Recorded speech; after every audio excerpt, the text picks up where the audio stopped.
Good morning. I'm pleased to be here in Charlotte with my friends and colleagues to talk about a very critical issue here in North Carolina, and that is fentanyl. I want to thank Chair McFadden for hosting us. Appreciate him for that, but also for what he's doing to combat this terrible epidemic.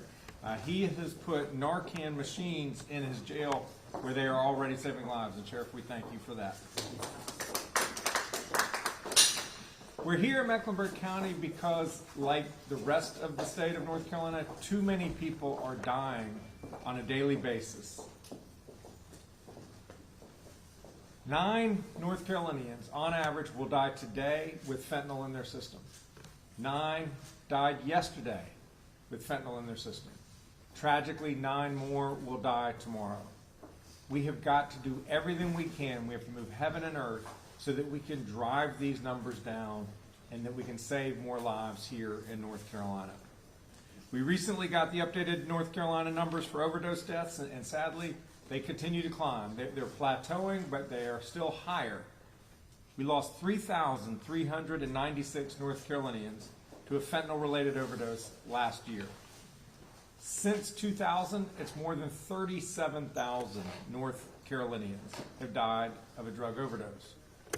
One of those North Carolinians was Hunter Dalton, whose mother Debbie is here with us today, and will share some of the wonderful things about Hunter. A bright man, friendly, outgoing, had a wonderful future ahead of him, but his life was tragically cut short at 23 due to fentanyl poisoning.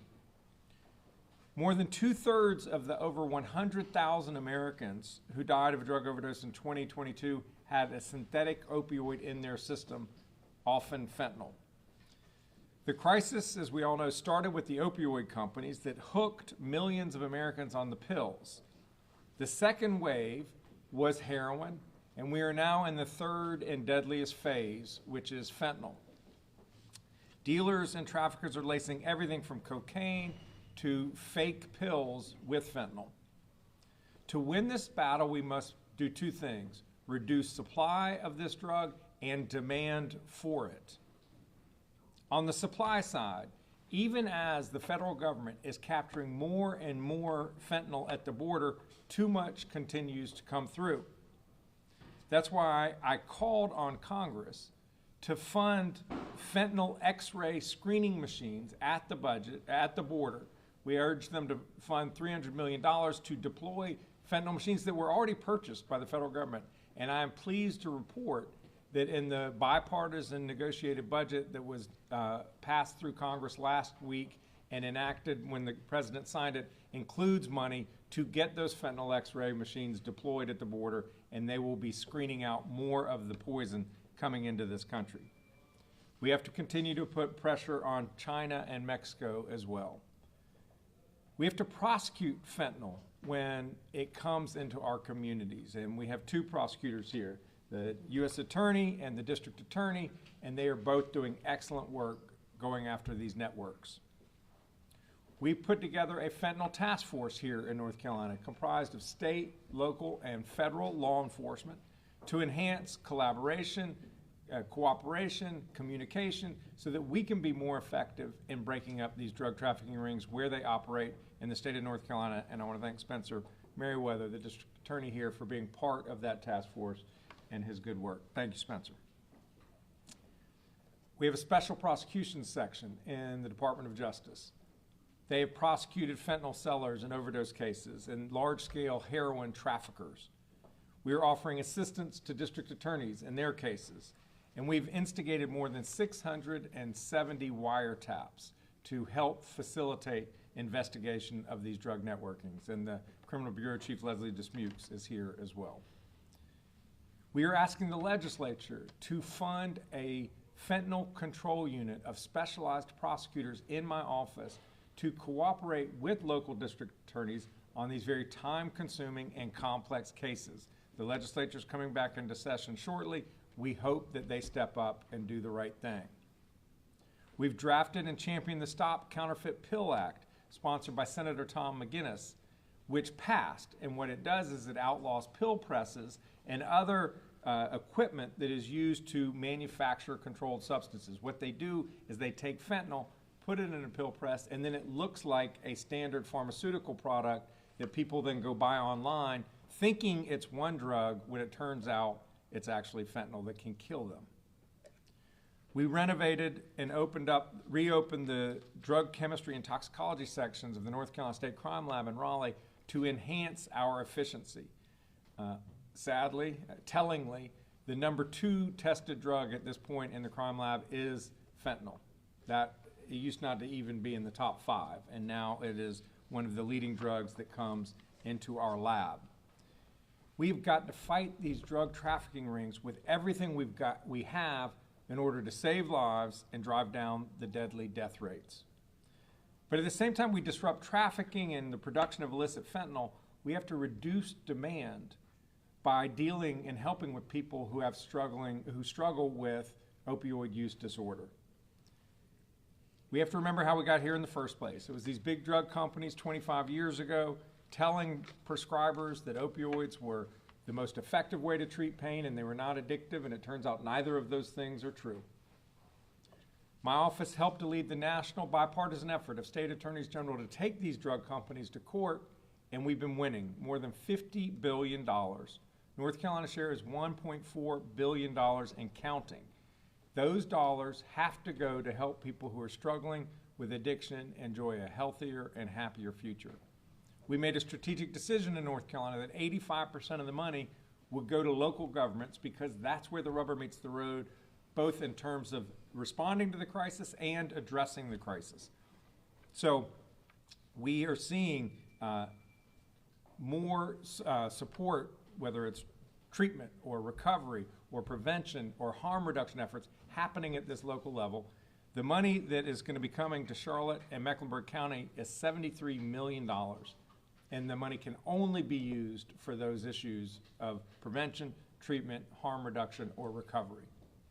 What I am convinced about is that there will be more people alive and healthy and well here in Mecklenburg County because of the good work that's going to happen here locally to address the crisis. I'm grateful to law enforcement and prosecutors across the state who are charging head-on toward this problem because we can make a difference. When I began my remarks, I talked about Hunter, obviously a heartbreaking story. And I'll close with another story about Chase Holloman, a young man from Guilford County.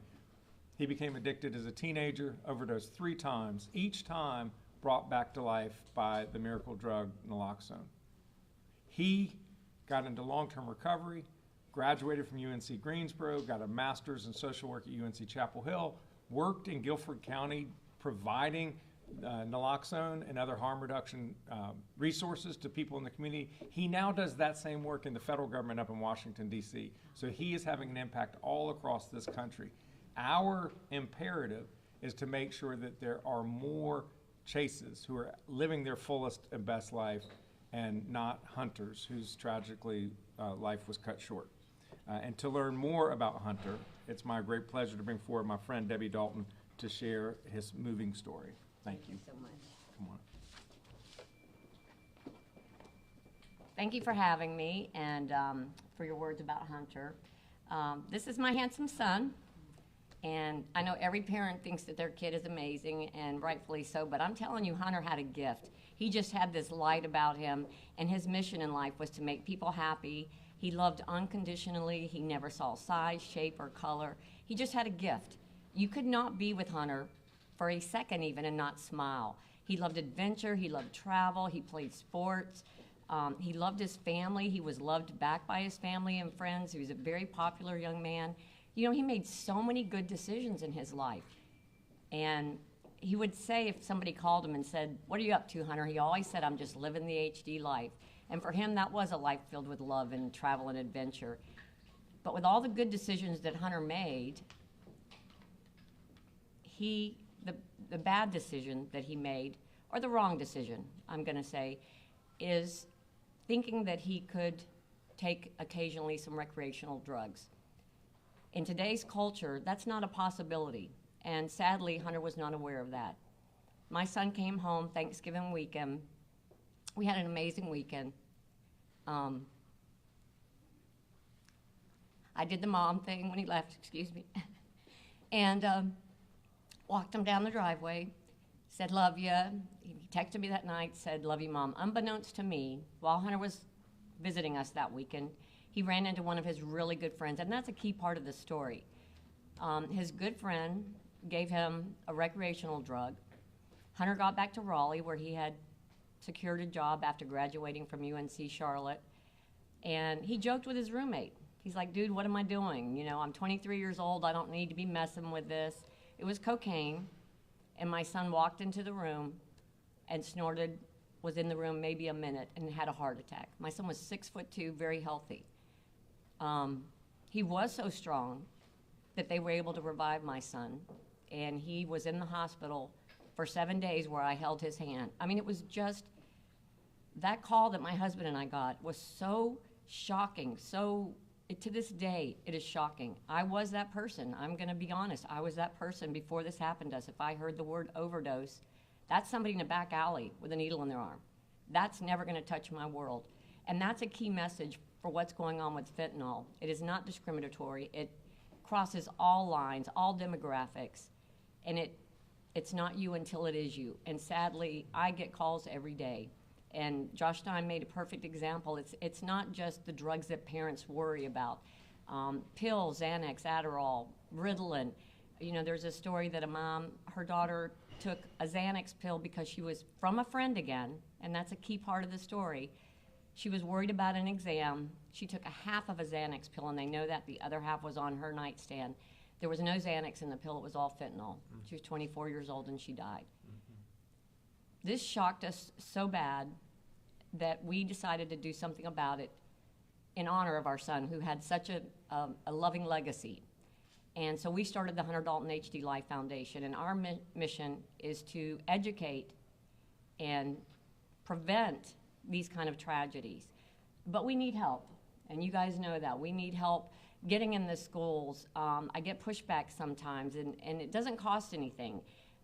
Just, if not me, have somebody in the schools telling our kids about the dangers of fentanyl. And it still is very surprising to me when I do go to the schools. A lot of the kids have not heard about this. They really haven't, or if they've heard a generic version of it. So it's a very important message that we continue to need to spread. But to Josh's point again, we also need to stop the supply. Like, what a perfect world that would be if there was no need for me to warn against the dangers of a drug that was no longer causing this havoc in our country. So while I have a minute, I would like to thank everybody that's standing up here behind me for all your hard work, and I ask that you continue to do it and help us get naloxone into the schools and help us get into the schools with mandated education. And on a personal note, I have to give a very special thanks to Josh Stein, who I've known for a few years now, and I'm just always amazed at his tireless and passionate efforts to save North Carolina families. So thank you. And oops, forgot my part, and I'm introducing District Attorney Merriweather. So noted. Thank you. Thank you. Well, Debbie, thank you so much. And certainly thank you to Attorney General Stein for convening this affair. It's really important that we started with Ms. Dalton talking to you. It is the story of families and how they've been impacted that really motivates the work that we do in the District Attorney's Office and the work that we've been able to collaborate with Attorney General Stein on for quite a good bit of time. It's interesting to me, and I promise you we didn't prepare this ahead of time, that he started by talking about lowering demand. I think when I first met you, A.G. Stein, it was because you were here to monitor some of the wonderful work that we've done in Mecklenburg County to lower demand through our groundbreaking recovery courts. I was in those recovery courts for probably a good 2 years as a staff prosecutor. And you saw families like Ms. Dalton's.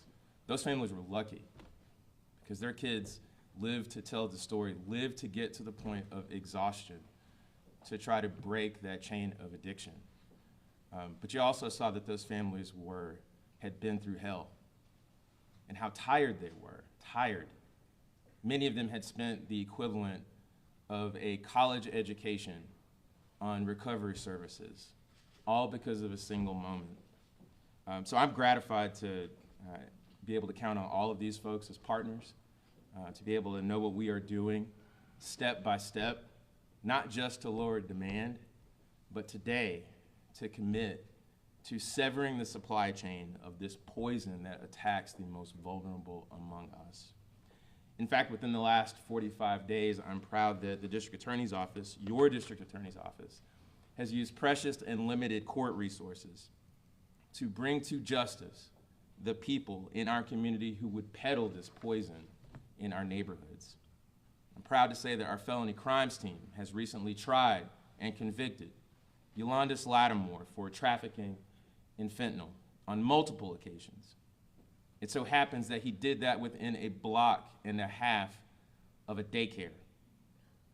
Lattimore was ultimately sentenced to 7 to 10 years in prison. Our office also tried and convicted Linwood Williams for trafficking in fentanyl, after CMPD detectives executed a search warrant and found about 70 grams of fentanyl in his house. That house from which he had sold fentanyl was within a third of a mile of an elementary school. You see, when I throw around terms and numbers like 70 grams of fentanyl, it doesn't mean a whole lot. Except that when I tell you what that number actually means and what it amounts to, it is devastating, because it amounts to 700 dosage units of fentanyl. That means it's enough for every kid in that elementary school to have one. And then for a couple hundred of those same children to have a second one. And that's why it was just and appropriate for Linwood Williams to be sentenced to 18.5 to 23.5 years in prison. And finally, within the last 4 weeks, our habitual felon team's conviction of Javante Miller was a reminder that fentanyl is not the only dangerous drug that we face in our community, and not the only one that's trafficked in our neighborhoods. Mr. Miller was served with an outstanding warrant and found to be trafficking 1,100 pills of methamphetamine while illegally possessing a firearm. He too would ultimately be sentenced to 18.5 to 23.5 years in prison for peddling poison.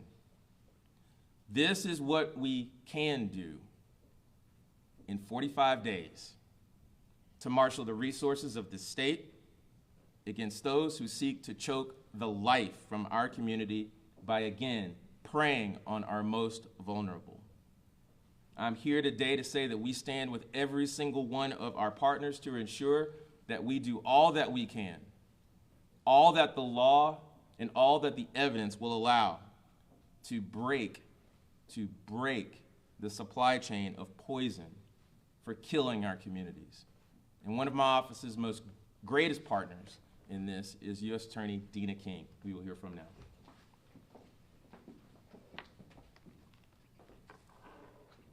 Good morning.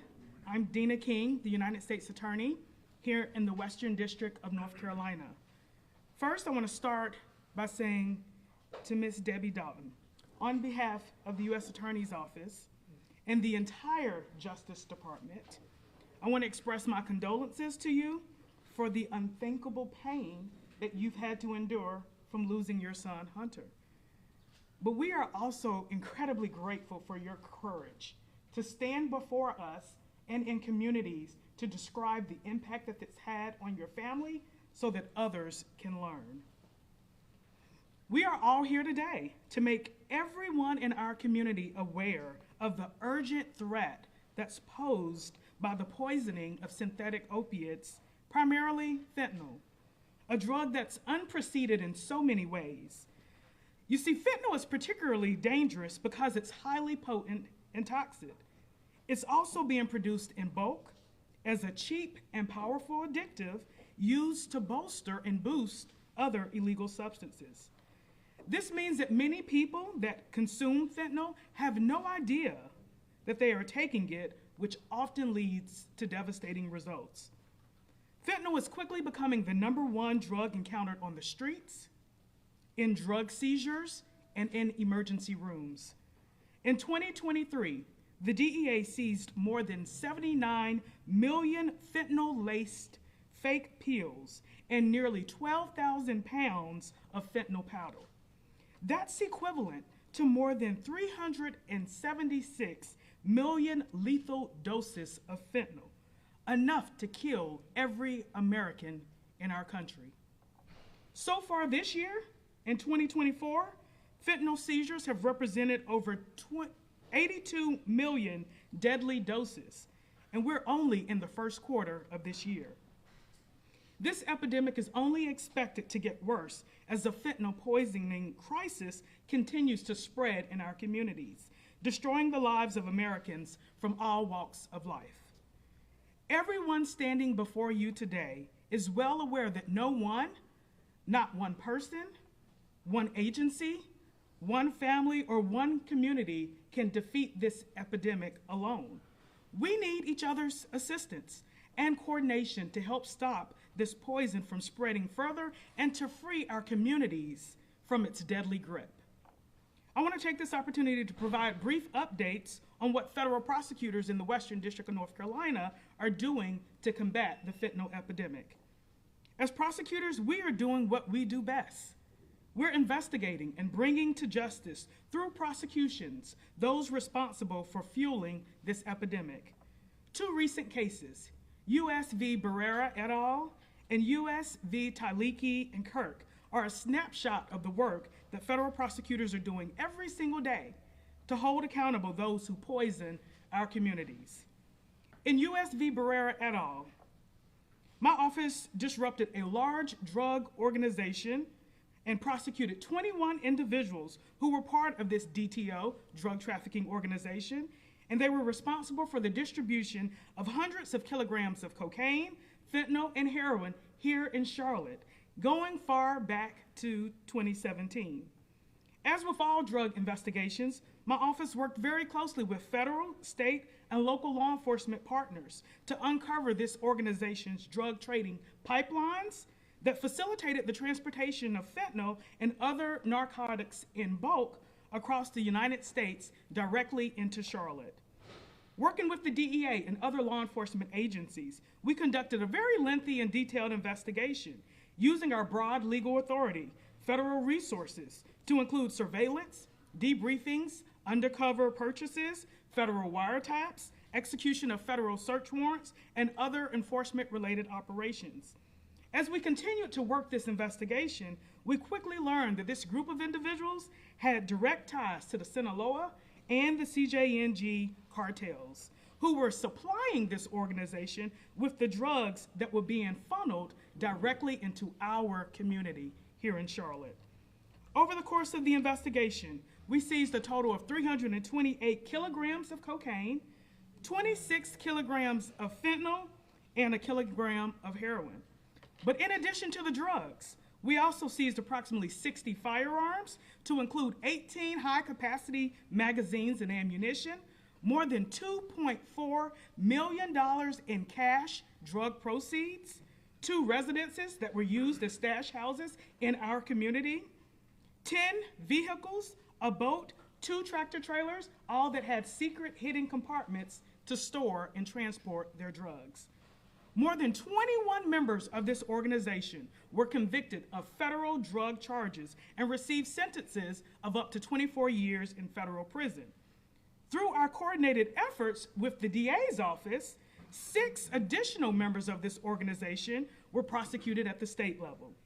So thanks to every agency's incredible work, we dismantled a large organization that was operating here in Charlotte that trafficked deadly drugs in bulk, showing very little respect for human life and the rule of law. In addition to trafficking organizations such as this, my office is also focused on prosecuting individuals for distributing lethal substances like fentanyl that result in overdose deaths. In January, 2 individuals, Alan Kirk and Patrick Tyleki, were sentenced to 19 years and 12 years in federal prison, respectively, for selling fentanyl to a victim who later died of fentanyl poisoning, leaving behind a devastated family to mourn the unexpected loss of their loved one. Now, I'll tell you, this case is particularly egregious in a number of ways, but most importantly, the defendants continued to sell fentanyl even though they knew that the victim had died as a result of the fentanyl that they supplied. In fact, during a conversation with undercover officers, one of the defendants said his drugs were, quote, strong, end quote, and that people would, quote, drop dead, end quote, if they didn't heed that warning. An egregious and callous statement that describes these defendants' egregious and callous conduct. So to all the fentanyl smugglers, traffickers, dealers, distributors, let me take this opportunity to urge you to heed our warning. Today, we stand in solidarity, redoubling our efforts and our commitment to free our communities from fentanyl's deadly grip. Today, we are saying enough is enough. Today, we are fighting back.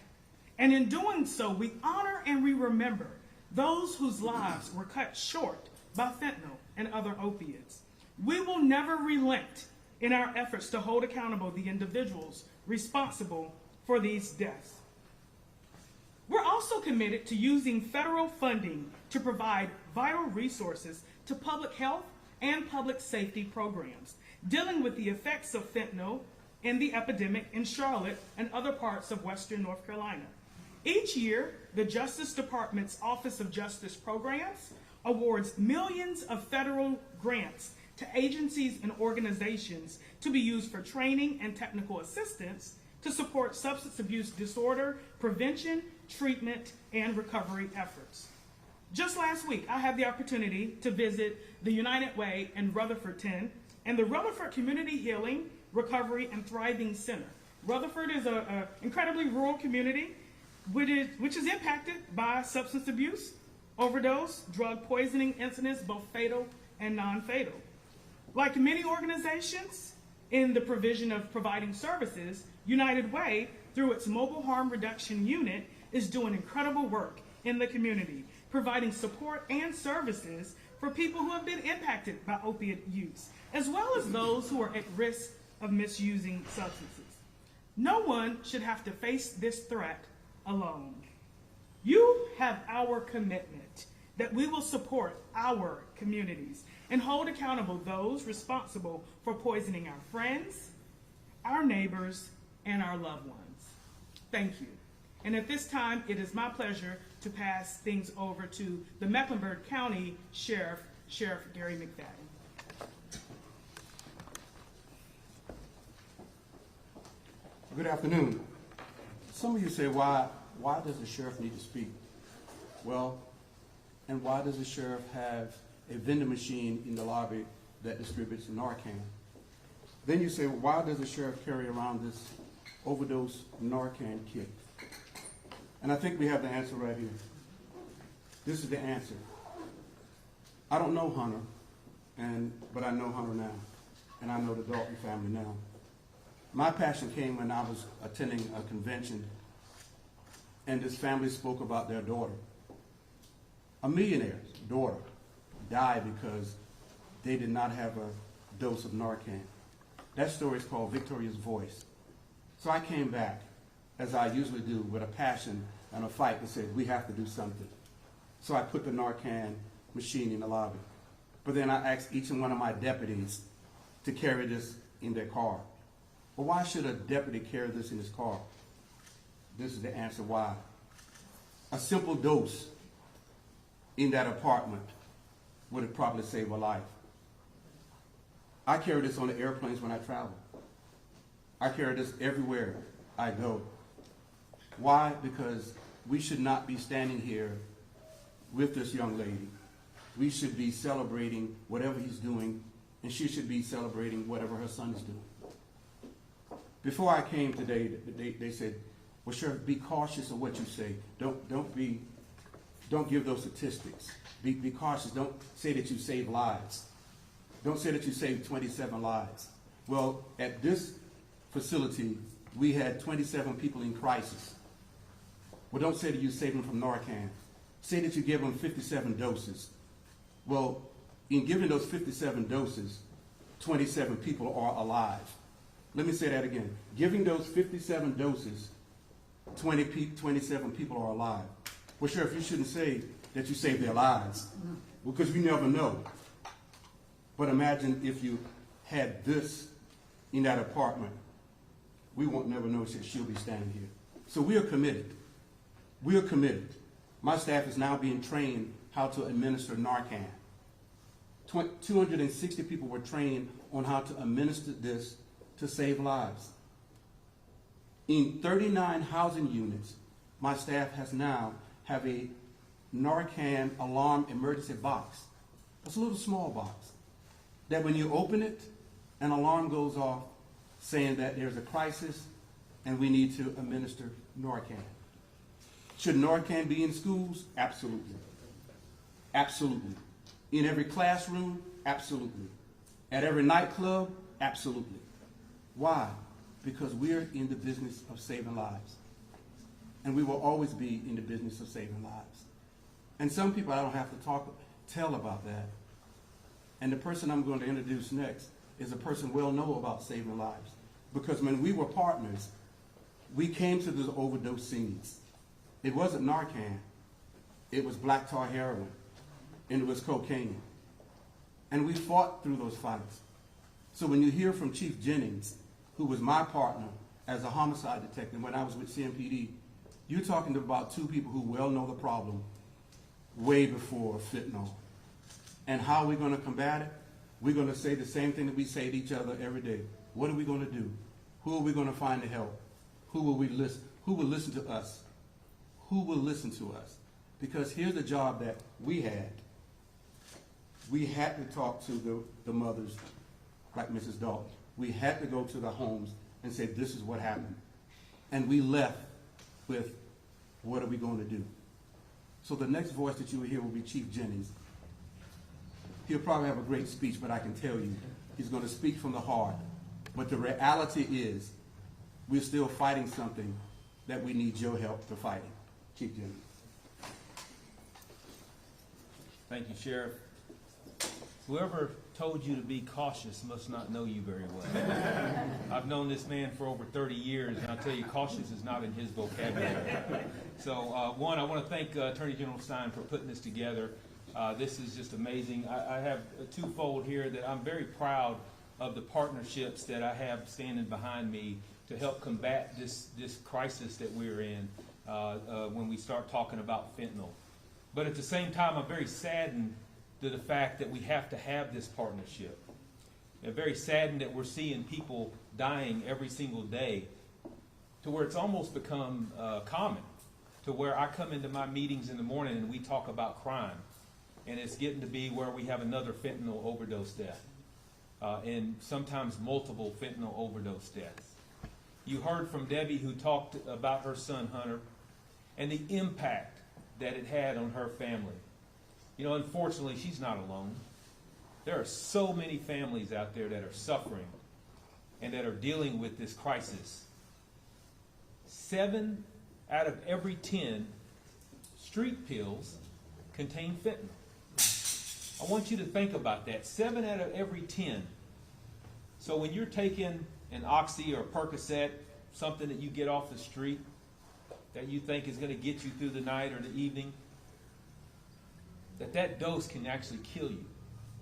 And that can mean that you're not going to wake up in the morning and you're not going to be revived. So the message is simple. We have to continue the education that we're doing to let people know that they're playing with fire. They're playing with deadly doses of chemicals out there that they may not be able to overcome. So that's one of the reasons why CMPD did start Street Pills Can Kill campaign, to make sure there is an awareness of exactly what we're dealing with out on the streets. Because people don't know. You know, I think you heard Debbie talk about the difficulty of getting into the school system to make sure that we're educating the people and letting them know what this is all about and how devastating it is. And when you can educate your people, then you can make sure that when that awareness is out there, they think twice about where they get these pills from. So far this year, I am proud to say that overdoses are down 30%. That we're seeing so far this year, and also the calls for service for overdose for CMPD is down 19%. But that's not nearly enough. That is just a very small fraction when you look at the numbers themselves of what we're trying to accomplish here. So continued education, targeted enforcement measures that you've heard so much about so far, that's the only way we're going to get through this. The time to act on this is right now. The time to let people be aware of this is right now. As you've heard so many of the people already talk about, this is a crisis. This is a crisis that we would never want to see this many people in our communities dying every single day, that we truly need to get our hands around and do something different. So thank you so much for this opportunity to speak. I'm going to invite Senator Mohammed up to the podium to speak at this time. Thank you.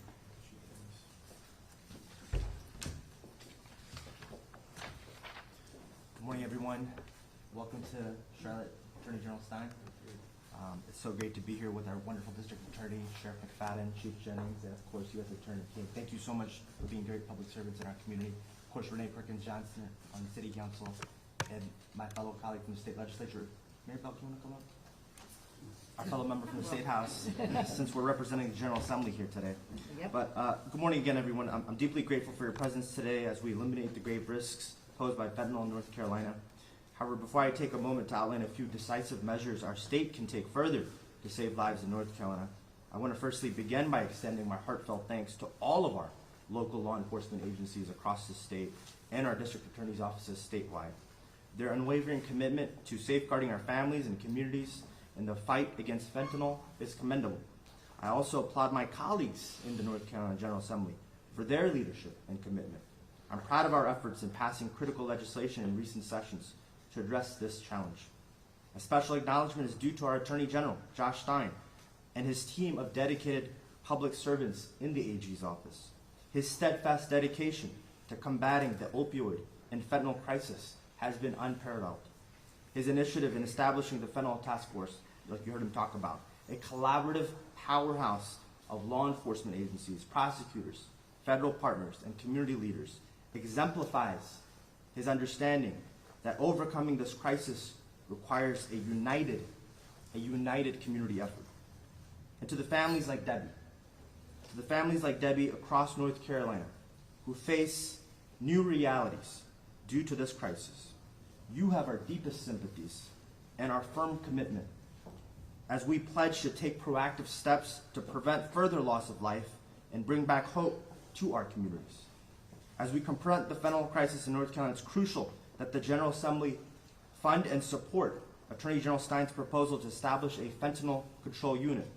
This specialized unit within the North Carolina Department of Justice Special Prosecutions and Law Enforcement Section would significantly enhance our state's ability to handle large-scale fentanyl trafficking, wiretapping, and overdose cases. You heard about the success that DA Merriweather talked about right here just in Mecklenburg County. Think about the tremendous support the rest of our district attorney's offices could benefit if they had those resources.